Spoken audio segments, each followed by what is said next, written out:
Oi pessoal, tudo bem? Eu sou Amanda Loretti, sou ginecologista e obstetra e hoje a gente vai falar sobre painel de infecção sexualmente transmissível e especificamente sobre uma dessas bactérias que se chama ureaplasma. Se aparecer isso no meu exame, significa que eu tô com uma infecção sexualmente transmissível ou isso pode ser considerado normal?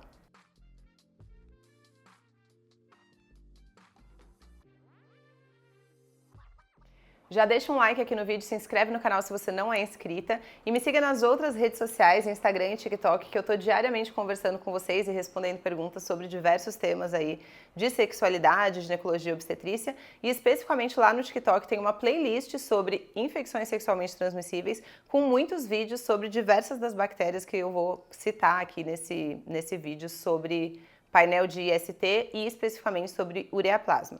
Vira e mexe eu recebo pessoas desesperadas porque foram fazer exames genitais de prevenção ou mesmo de pesquisa na vigência de um corrimento, né? Eu tô com uma coisa esquisita, eu vou no médico e ele pediu vários exames e esse resultado veio positivo para ureaplasma. Isso é normal? Isso não é normal? Quais são as bactérias que podem ser pesquisadas no painel de IST e se todas elas são patogênicas, são doenças e precisam ser tratadas, ou se tem algumas delas que hoje em dia são consideradas normais? E a resposta que vocês já devem imaginar é que existem sim algumas dessas bactérias que hoje em dia são consideradas normais. Normais do tipo, mas veio positivo, eu não tenho que tratar? Não, você não tem que tratar. Seria a mesma coisa de você descobrir que você tem Gardnerella ou Cândida na sua vagina, fora de um contexto de candidíase ou vaginose, né? É normal ter esses bichos na vagina. Então eu vou falar o nome das bactérias que geralmente estão em um painel de IST e uma por uma falar se elas geralmente têm sintomas ou não têm sintomas muito brevemente e se elas são consideradas normais ou não. A primeira que a gente vai falar é a clamídia. Clamídia no exame vai vir escrito PCR para Chlamydia trachomatis e isso é o exame de PCR de coleta vaginal. Tudo que eu vou falar aqui coletou lá como se fosse o preventivo e no pedido médico foi pedido PCR para essas bactérias que eu estou falando aqui. Chlamydia trachomatis, que é a clamídia, sempre é considerada uma infecção sexualmente transmissível e sempre deve ser tratada, tanto a pessoa quanto o seu parceiro ou parceira. É uma doença que você, se tiver positivo, você vai tomar antibiótico, vai sarar, mas que você pode pegar outras vezes no futuro. E toda vez que estiver positivo, você tem que tratar. E toda vez que positivar, você vai considerar que você pegou de novo. Clamídia é uma doença que ela pode positivar a partir do dia seguinte de um contato sexual em que você pegou clamídia, mas ela pode demorar até 30 dias para positivar. Então é algo que às vezes você precisa até repetir, né? Se você está muito preocupada, se você teve uma exposição sem preservativo e de uma pessoa suspeita, sei lá, às vezes é interessante repetir depois de 30 dias para ter certeza que ela está negativa. E a clamídia é um PCR que eu sempre peço no consultório, porque ela é uma doença que muitas vezes é assintomática. Tem vídeos sobre clamídia aqui que eu vou deixar no card em que eu falo em mais detalhes sobre essa doença. Mas a questão é que no painel de IST, clamídia é sim uma infecção sexualmente transmitida e sempre precisa ser tratada.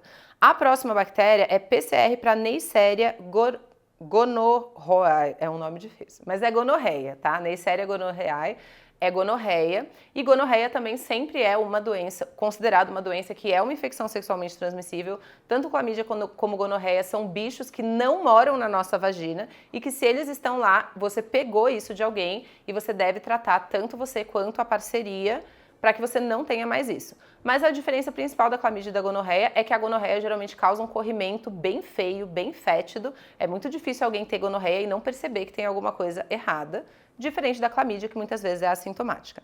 A próxima coisa os próximos dois são os mais complicados, que são o micoplasma e o ureaplasma. Esses dois têm mais do que um tipo. Eu vou falar dos principais, mas às vezes até pode ser que tenham mais tipos que foi pedido no seu exame. Mas normalmente são pedidos dois tipos de micoplasma, que é o micoplasma hominis e o micoplasma genitalium.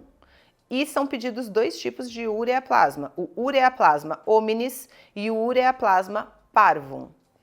Os dois ureaplasmas que eu citei, ureaplasma hominis e ureaplasma parvum, não são consideradas infecções sexualmente transmissíveis hoje e são considerados flora normal da mulher, ou seja, eles não precisam ser tratados se identificados em um painel de infecção sexualmente transmissível. Ao ponto que, na minha cabeça, não faz sentido coletar PCR para ureaplasma. Porque se é normal, qual é a diferença de você saber se você tem ou não, se você não vai fazer nada com esse resultado? Se vir positivo, você não vai tratar. E eu já tive 1000 casos do consultório de pessoas que trataram, porque foram indicados que tinha que tratar, negativou, e 1 ano depois positivou de novo. Por quê? Porque quando você tem um bicho que é da sua própria flora, ele volta. E isso tá tudo bem, porque não é uma doença, né? Não é uma coisa patológica. Então, ureaplasma hominis e ureaplasma parvum não precisa ser tratado e é considerado flora normal. E os micoplasmas? O micoplasma hominis também é considerado como flora normal hoje em dia e também não necessita de tratamento quando você só identifica ele num painel de IST. Agora, o micoplasma genitalium é sim considerado uma infecção sexualmente transmissível e precisa ser tratado. E é aqui que está essa confusão, porque tudo isso está no mesmo painel, como se, obviamente, todos eles, desde o início do vídeo, né? Qual que é o nome do vídeo? Painel de IST, infecção sexualmente transmissível. E alguns são e outros não são, então isso realmente causa muita confusão. No final eu vou falar um por um e dizer se é ou se não é, tá?